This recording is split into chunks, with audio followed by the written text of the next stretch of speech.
Omugenzi Melan Kagoya ow'emyaka 6 abadde muyizi ku ssomero lya Hope Junior School nga yafuna omusujja n'atwalibwa mu kalwaliro ka Medical Chambers Bweyale gye yabadde afunira obujjanjabi ng'eddagala liyisibwa Misuwa. Dr. Nanyini kalwaliro kano Ronald Mubiro nga mu kiseera kino akwatiddwa poliisi mu statement gy'akoze annyonnyodde nti yakebera Melan n'amuzuulamu omusujja n'ekifuba bw'atyo n'amuwandiikira eddagala era nga yalina kulifuna okumala ennaku 5 nga liyisibwa Misuwa n'amukwasa akagwali mukube. Taata w'omwana ono Jonathan Wanjala ng'akola safaari annyonnyodde nti omukozi w'awaka ye yamutegeeza nga muwala we bw'alwadde era n'amulagira amutwale ku kalwaliro akafune obujjanjabi.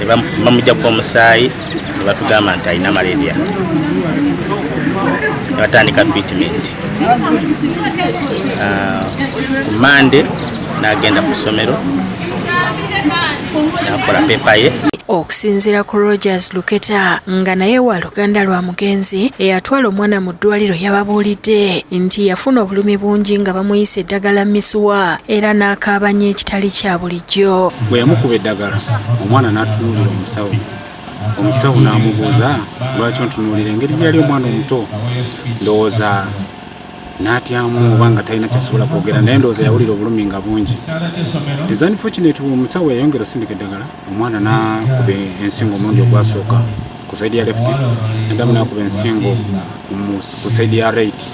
Awo omwana we yakoma era tetwaddamu kumanya kyekiddako. Agamba nti Kagwa yateeka omwana eyali amaze okufa ku bodaboda n'abalagira okumwongerayo ku ddwaliro eddene Kiryandongo ng'eno gye baakabatemera nti yali assizze ogw'enkomerero. Bwe twatuuka Kiryandongo process yali y'amaanyi nga mpanvu okuyingizaamu omulambo ogwo ate nga jjukira baabagobesa ne bagamba wemba mwagala omuteeka mu mokyale tumuteekeyo. Wemba mwagala genda n'omulambo gwamwe mutwale kuba Ekiryandongo tewali muntu yamwatendingako nti oba mukuba empiso oba mukole kino oba muwoye eddagala.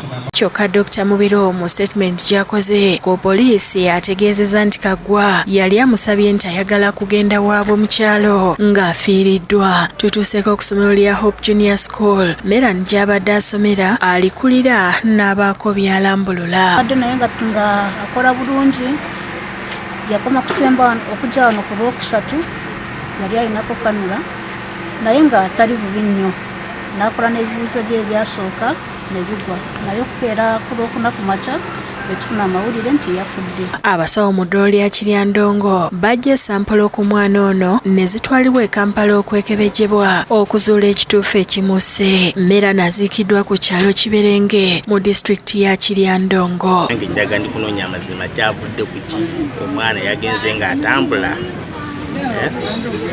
okubanga kumala okumukuba empiso nakola kusinga nakutuka.